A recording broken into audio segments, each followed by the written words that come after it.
अब next question देखिए, a cylindrical tank of height h is completely filled with water. यानी यहाँ पे एक सिलेंड्रिकल टैंक है, ये जो सिलेंड्रिकल टैंक है is completely filled with water. Suppose height of the cylinder और cylindrical tank is h, this tank is completely filled with water, ऐसा हमें यहाँ पे दिया है। ऑन इट्स वर्टिकल साइड, इसकी जो वर्टिकल साइड है, there are two tiny holes. इस वर्टिकल साइड पे दो टाइनी होल्स है, one above the middle at a height h1। ये टोटल हाइट अगर इसकी h है तो ये जो पॉइंट रहेगा ये रहेगा middle, that will be at height h/2। इसकी हाइट अगर हम यहाँ पे देखते हैं तो ये मिलेगा हमें h/2 from the bottom. This is the middle point of the vertical wall. There are two hole, one above the middle, एक होल है इस मिडल के ऊपर, मान लो यहाँ पे है फर्स्ट होल। इसकी जो हाइट है दैट हाइट इज h1, ऐसा यहाँ पे दिया है। देखिए, one above the middle at height h1 and the other below the middle, middle के नीचे यहाँ पे सेकंड होल है, और ये जो डेप्थ है ये डेप्थ है यहाँ पे h2 and the other below the middle at the depth s2. If the jets of water from the hole, इस होल से ऐसे water on the ground, level ground यहाँ पे फॉल होगा। If the jets of water from the holes meet at the same point, first hole से और second whole से जो वाटर बाहर आएगा वो मान लो एट द सेम पॉइंट यहाँ पे from the bottom of the tank strike हो रहा है। दिस इज द रेंज, ये जो है ये है range of the fall of water from the jet. अब देखिए यहाँ पे, और फ्रॉम द होल ऐसा बोल सकते हैं, from the hole meet at the same point. ये जो रेंज है दोनों की, यहाँ से आने वाला पानी और यहाँ से, दोनों at the same range on the ground strike हो रहे हैं। In this condition here we have to find the ratio h1/s2। ये रेशो हमें यहाँ पे फाइंड करना है, h1/s2। अब हम यहाँ पे range of the first hole ऐसा कंसिडर करेंगे जो है r1।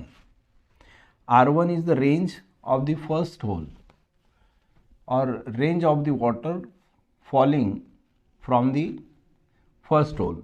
अब यहाँ पे सेकंड होल की जो रेंज है वो है r2। This range is given by, range का जो फार्मूला है वो इस तरह से है, यहाँ पे h, capital H minus h। इस केस में देखिए, ये अगर मान लो एक टैंक है, ये है इसकी हाइट कैपिटल H, और यहाँ पे अगर कहीं होल है तो वाटर यहाँ पे फॉल होगा, और ये जो रेंज रहेगी ये रेंज रहेगी h into capital H minus h। यानी यहाँ से इस, ये जो है ये है इसकी हाइट, तो यहाँ पे h माइनस h लेना है, इस तरह से रहेगा h into h minus h, इसका प्रोडक्ट, इसका स्क्वायर रूट इंटू 2, इतनी रहती है इसकी रेंज।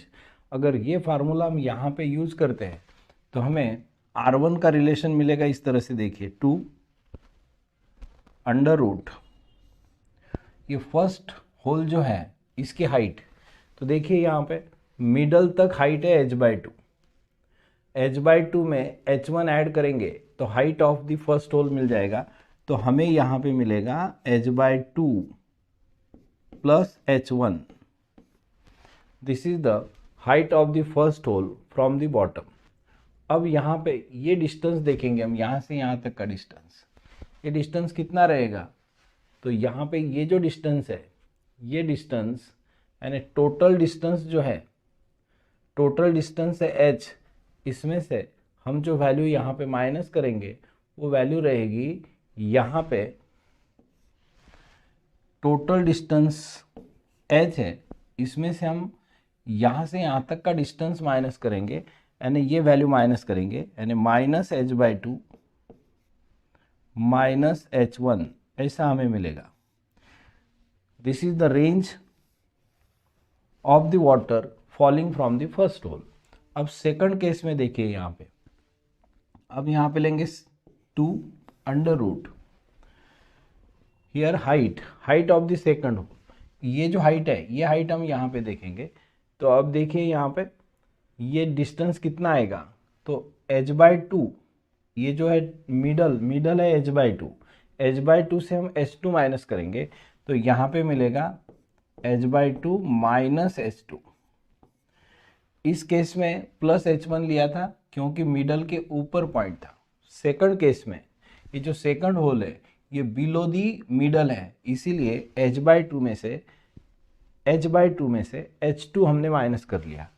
अब यहाँ पे इस होल का यहाँ से डिस्टेंस देखेंगे कितना है, तो यहाँ पे देखिए ये जो डिस्टेंस है, ये डिस्टेंस है इसका H/2 में H2 हम यहाँ पे ऐड करेंगे।